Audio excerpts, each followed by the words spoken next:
Assalamualaikum warahmatullahi wabarakatuh.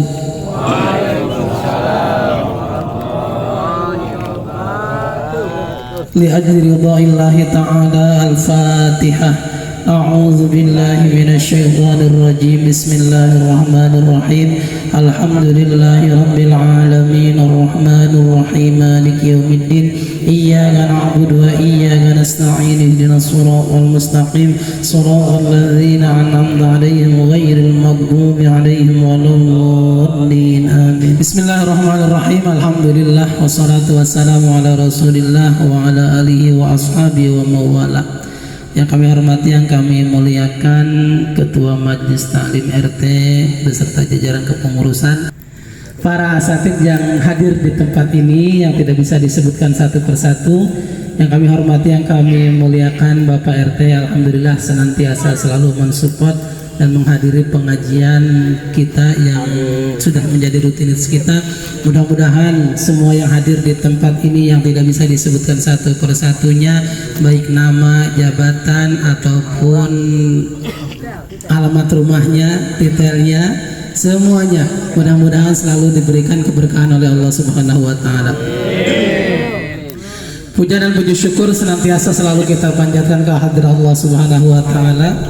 Salawat beserta salam selalu tercurahkan kehariban baginda kita Nabi Muhammad sallallahu alaihi wasallam. Mudah-mudahan kita semua diaku sebagai umatnya beliau. Mudah-mudahan kita semua diberikan syafaatnya di akhirat kelak. Mudah-mudahan menghantarkan kita ke dalam surganya Allah Subhanahu wa taala. Bismillahirrahmanirrahim. Faslun wa syara'itut tayammumi khamsatu asya. Malam ini kita belajar tentang syarat-syarat tayamum, di mana syarat tayamum itu ada 5 perkara.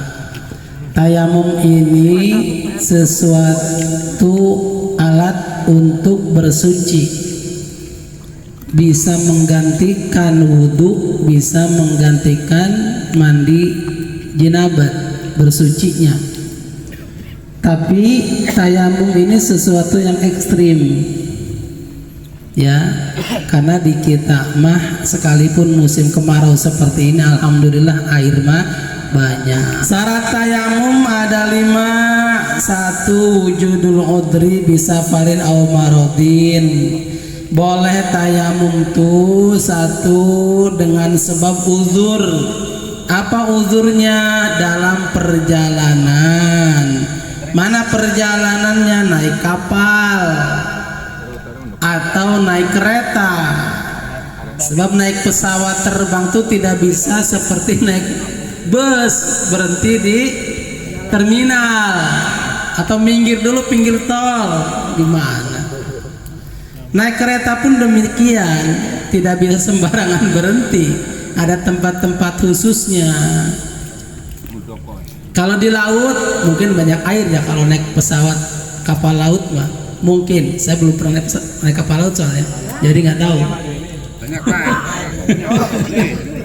Tapi kalau di pesawat yang jumlah airnya terbatas itu boleh tayamum karena uzur, tidak bisa menggunakan air, terbatas.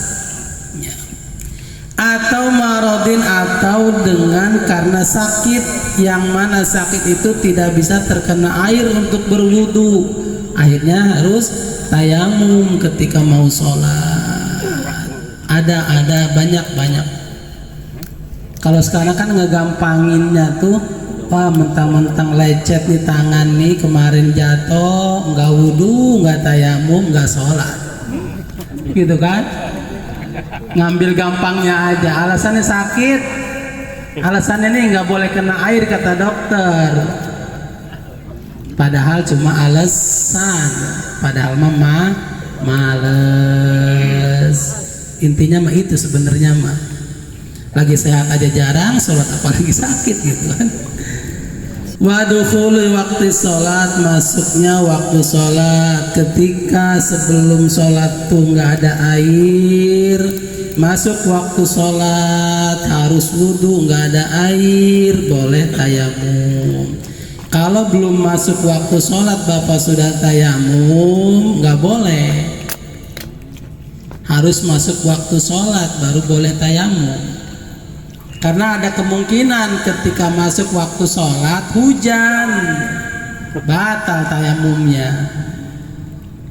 Sayanglah udah tayamum, nggak boleh, nggak bisa. Watolabul ma, kemudian mencari air, susah air didapatkan di mana-mana, susah air nih, ya. Tapi kan di kita mah alhamdulillah, kan? Jadi ekstrim ya, jangan sembarangan tayamum. Atau ada air, tapi ada hal yang menguzurkan untuk memakai airnya.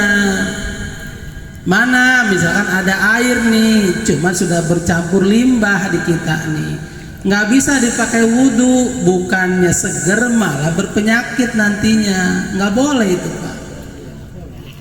Boleh tayamum, boleh. Di kita kan industri nih, banyak air cuman dari pembuangan limbah. Dengan air itu bukannya malah menyehatkan, justru malah membuat penyakit. Dipakai wudhu, gatal-gatal, bentol dan sebagainya, nggak boleh dipakai wudhu. Ya udah, tayamum boleh. Atau ada kubakan, ada airnya, tapi ada buayanya. Bunuh diri namanya kalau wudhu di situ.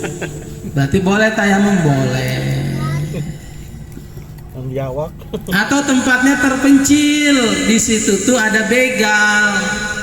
Kalau ke situ sendirian, urusannya nyawa. Boleh tayamum, boleh.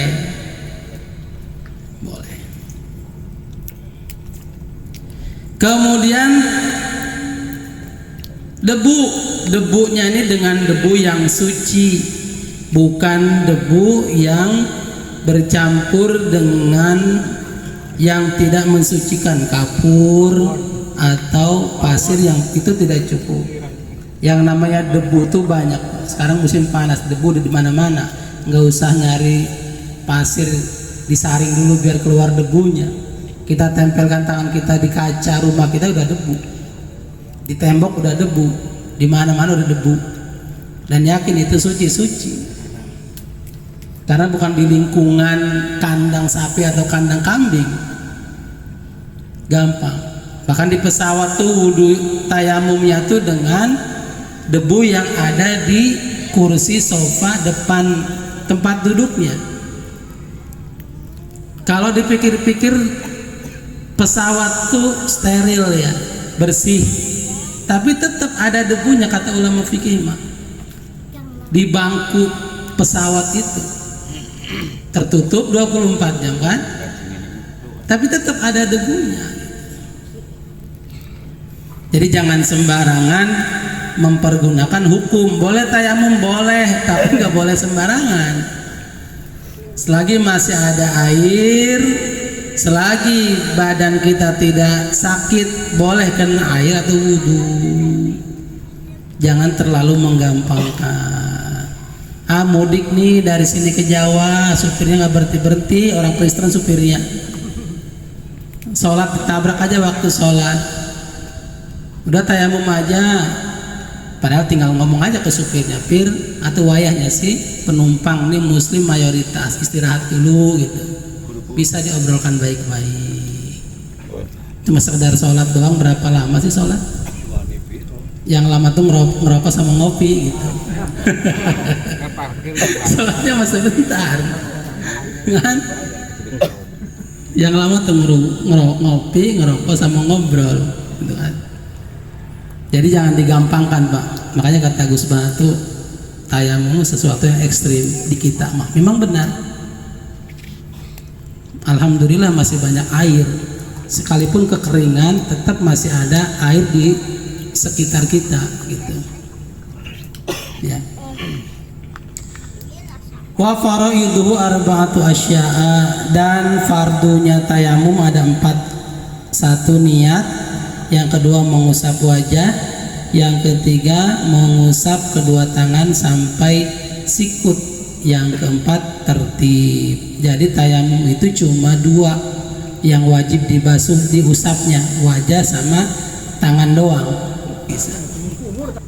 Jadi niat nawaitu tayammuma listibahati sholati fardhu lillahi ta'ala.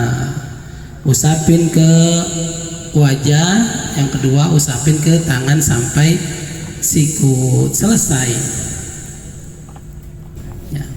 Wa sunanuhu, salah satu asya sunahnya tayamum 3 perkara. Atas miatu, 1 membaca basmalah, wa taqdimul yumna 'alal yusra, mendahulukan yang kanan atas yang kiri, wal muwalat, dan berurutan. Cepat ya Pak ya, mohon maaf ya. Yang membatalkan tayamum 3 perkara. 1, apa yang membatalkan wudhu. 1, apa-apa yang membatalkan wudhu.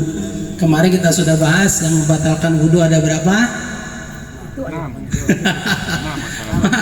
Ada 6 ya. 1, apa-apa yang membatalkan wudhu. Jadi kalau kita tayamum, kita batal seperti batalnya wudhu, berarti batal tayamumnya kan? Yang kedua, melihat air ketika di luar waktu sholat. Sebelum sholat ada air, wudhu dulu ya. Tapi kalau lagi sholat ada air, waktunya panjang, batalin sholatnya, wudhu lagi. Kalau memang yakin itu air.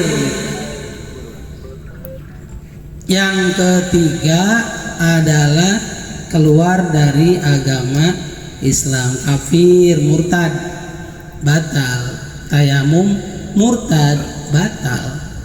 3, apa yang membatalkan wudhu, kemudian melihat air selain waktu sholat, kemudian yang ketiga murtad, naudzubillahi min dzalik. Nah, demikianlah sekilas tentang tayamum. Boleh tayamum dengan sebab uzur, perjalanan atau sakit, masuk waktu sholat, nggak ada air, atau ada air tapi ada uzur nggak bisa dipakai itu air, kemudian dengan debu yang suci. Fardunya 4, niat, basuh wajah, membasuh kedua tangan sampai 2 sikut. Sunahnya 3, baca bismillah, mendahulukan yang kanan atas yang kiri, kemudian tertib. Yang membatalkan tayamum ada 3, apa yang membatalkan wudhu, melihat air, dan murtad. Mungkin dengan waktu yang sesingkat ini tidak mengurangi hasanah pengajian pada malam hari ini. Bisa ditanyakan di luar pengajian atau dengan guru-guru setempat. Mudah-mudahan bisa membawa manfaat untuk kita semua. Sekali lagi mohon maaf yang sebesar-besarnya. Akhirul kalam. Assalamualaikum warahmatullahi wabarakatuh.